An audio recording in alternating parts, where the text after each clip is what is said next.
O último áudio que eu gostaria de trazer é uma reflexão filosófica a respeito de como eu vejo este esporte.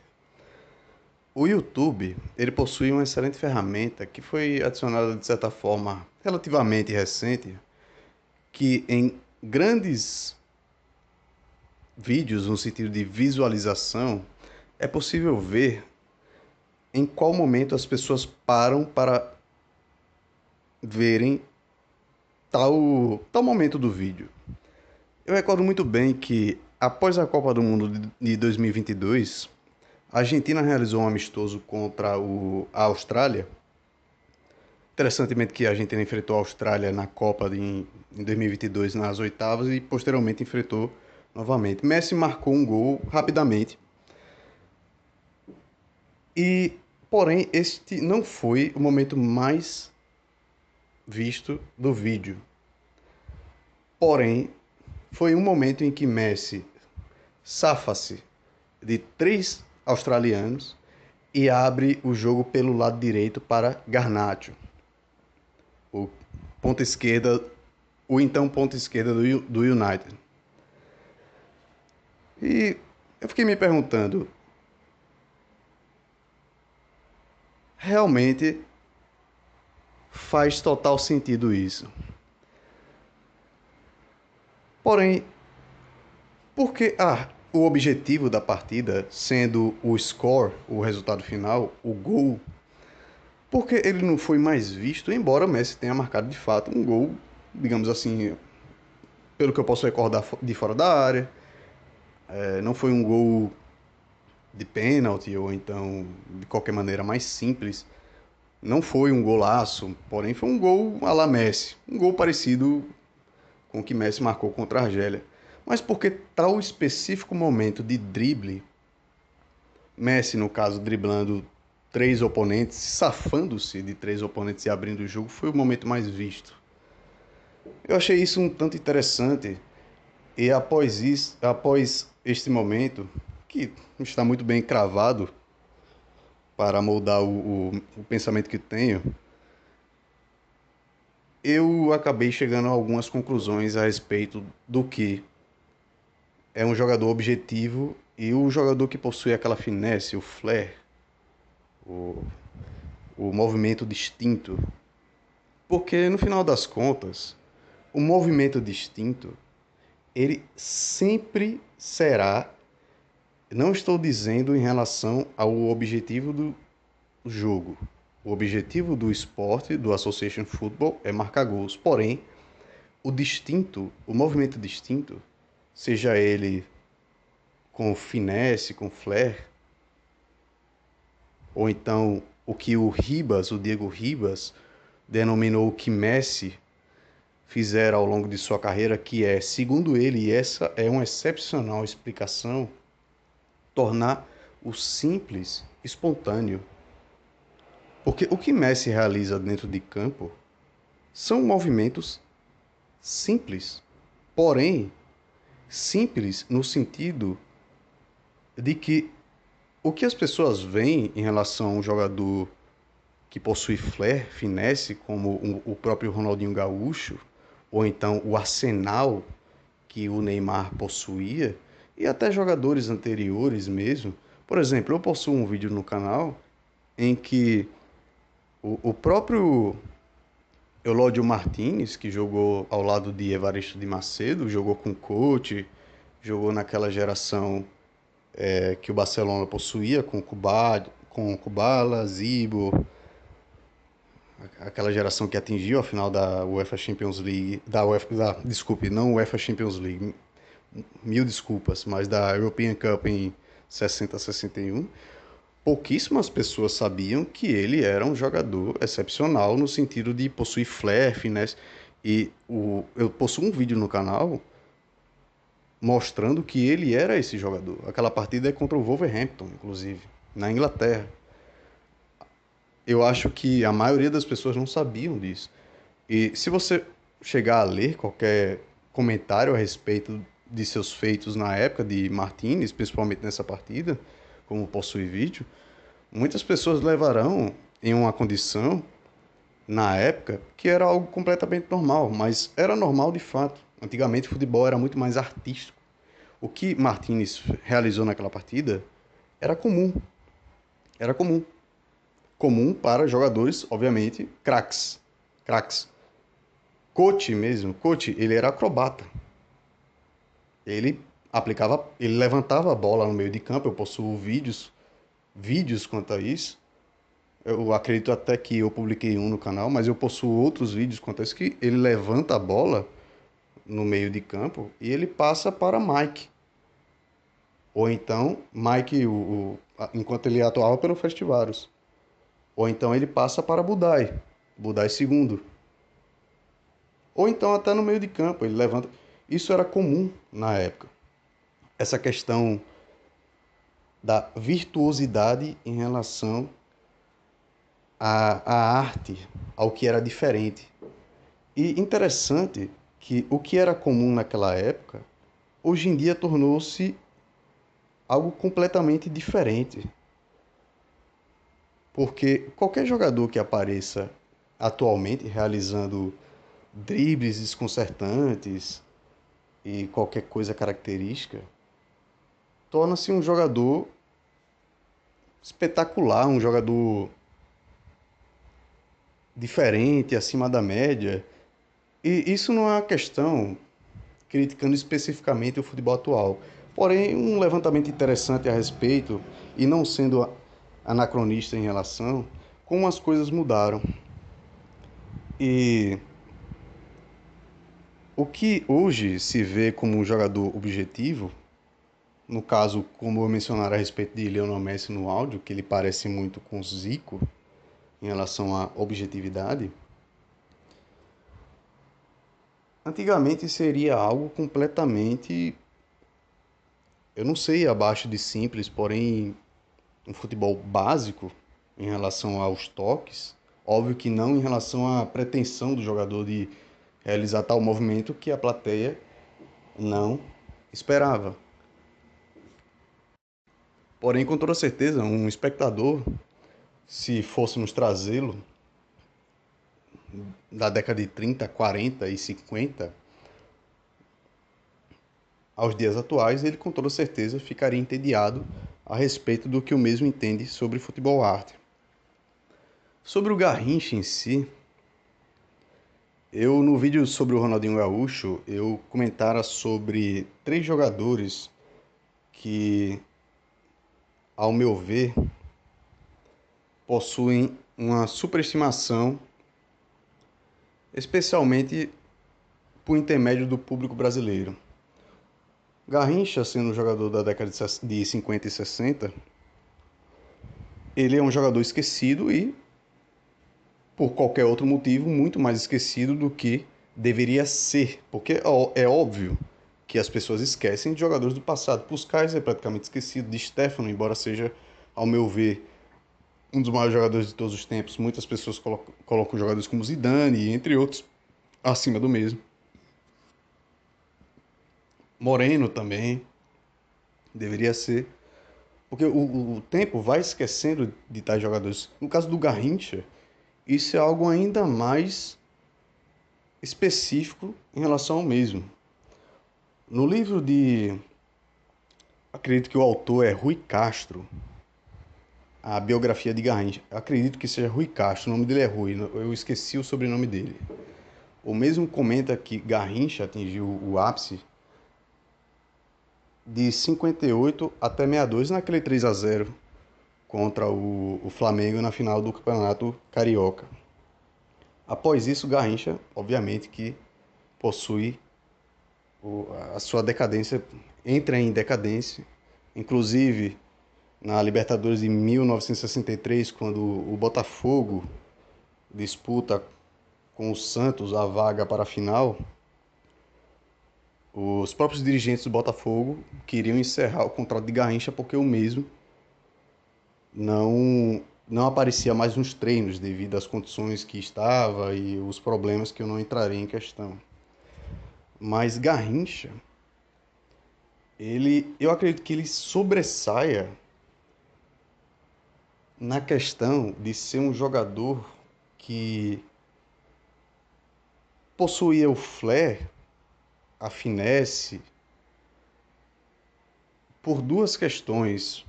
A primeira porque muitos comentavam, e pelos vídeos isso é um tanto notório, que Garrincha possuía um drible. No caso, drible, pelo valor semântico, passar pelo adversário. O principal drible de Garrincha, exagerando, muitos exageraram quanto a isso. Passar pelo lado direito, puxando pelo lado direito, ao lado direito e centralizando assim a jogada. Porém, embora isso seja muito constante em relação ao ponta direita do Botafogo, não apenas ponta direita, muitos não sabem disso, mas Garrincha foi um excepcional inside forward também, e eu levantarei essa questão.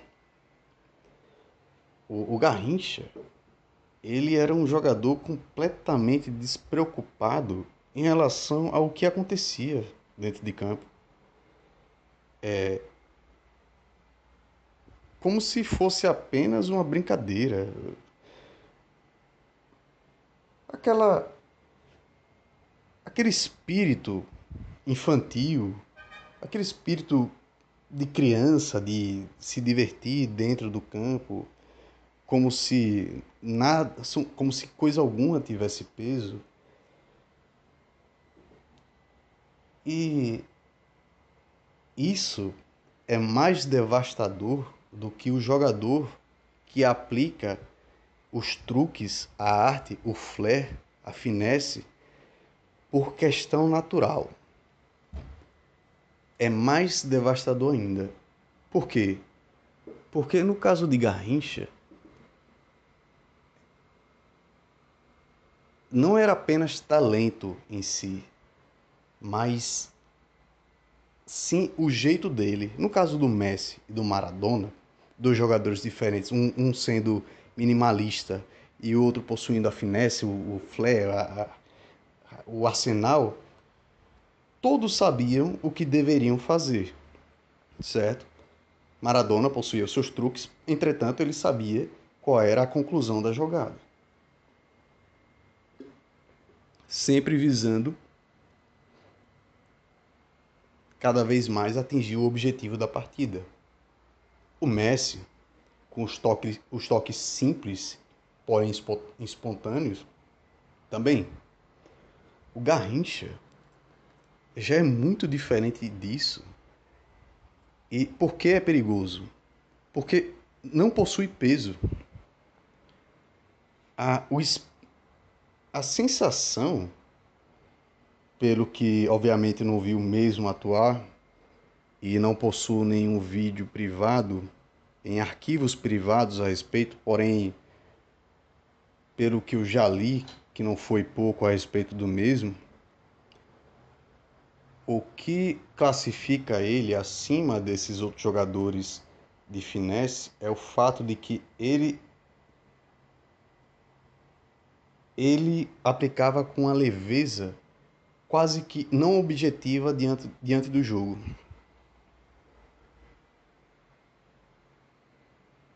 Porque o Garrincha, no caso, eu possuo o perfil dele escrito em ARFSH, e em entrevista gravada, os irmãos, ambos, o Zezé Moreira e o Aimoré Moreira, eles explicam isso. No caso, eu acredito que foi o Zezé Moreira, quando foi técnico do Botafogo. Não, ou foi o Didi, ou foi o Aimoré, não recordo certo. Acredito que tenha sido o Aimoré Moreira. Na Copa de 62, ele foi o técnico que conquistou o bi. Acredito que foi ele. Ele comentou, isso está gravado, está no YouTube. Ele comentou com o Didi e comentou com o Garrincha que era melhor o Didi, possuindo aquele lançamento absurdo que o mesmo tinha,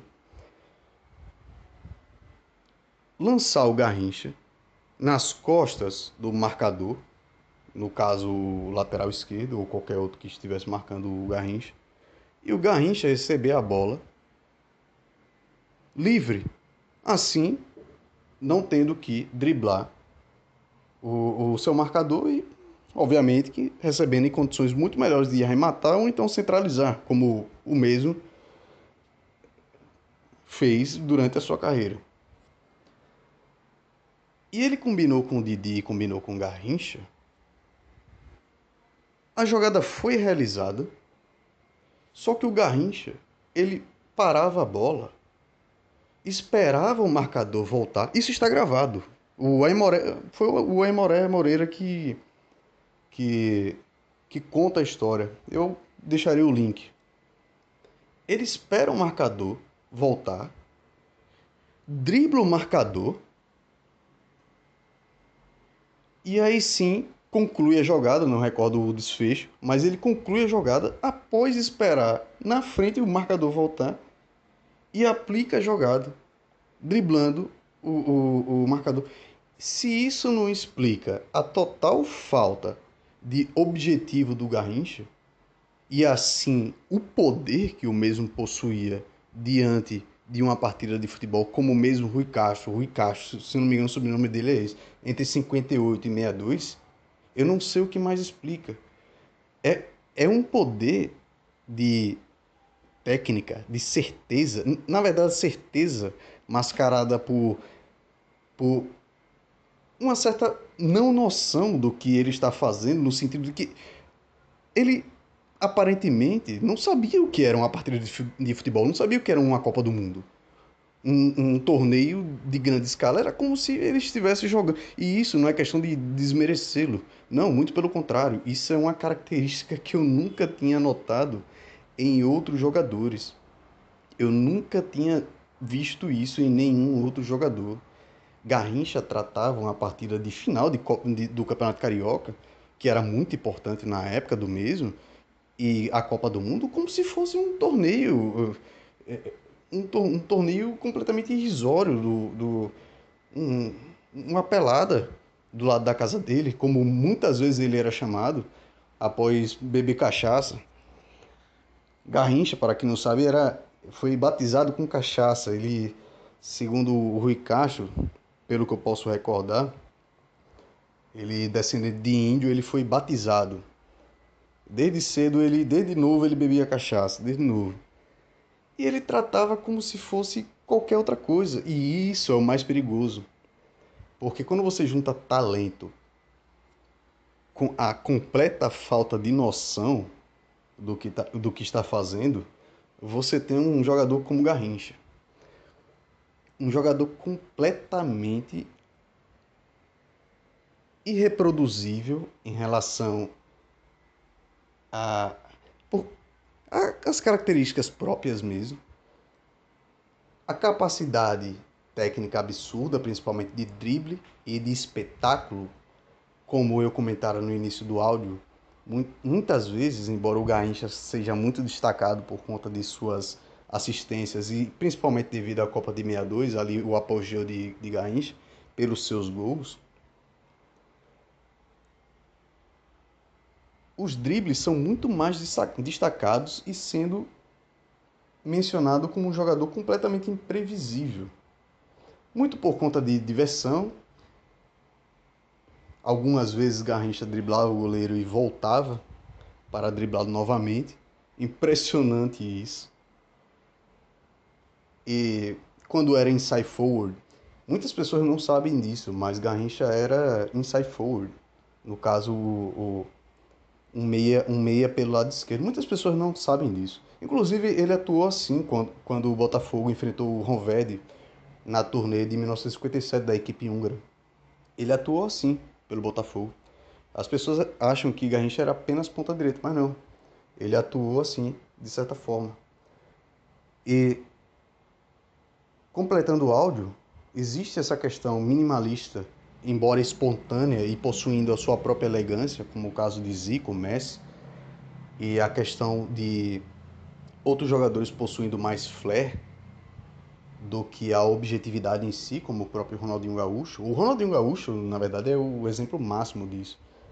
Existem outros jogadores que realizaram tais questões, Porém, o Ronaldinho é basicamente isso. E existe literalmente o patamar que ainda, ao meu ver, não foi equiparado nessa questão. Obviamente que eu não ponho o Garrincha entre os melhores por conta da longevidade, uma questão que eu comentaram é a longevidade, mas existe um patamar diferente em relação a isso que é não saber, e isso é, ao meu ver, demasiadamente assustador, não saber o que você está fazendo com esse talento e literalmente brincar, como se fosse um deus na Terra, quando o mesmo estava no auge. É brincar, literalmente brincar com o que está pela sua frente, sendo em Campeonato Carioca, sendo em Copa do Mundo e a qualquer momento resolver. Resolver. Como se fosse algo simples. Impressionantemente, Garrincha. Mas, terminando de fato o áudio, embora jogadores como Maradona, o próprio Ronaldinho Gaúcho, e até outros de patamar menor, ao meu ver, como o Neymar, eles chamem mais atenção devido ao diferente que os mesmos propaguem, o que eu levo em consideração, e isso é uma questão pessoal minha, uma opinião minha,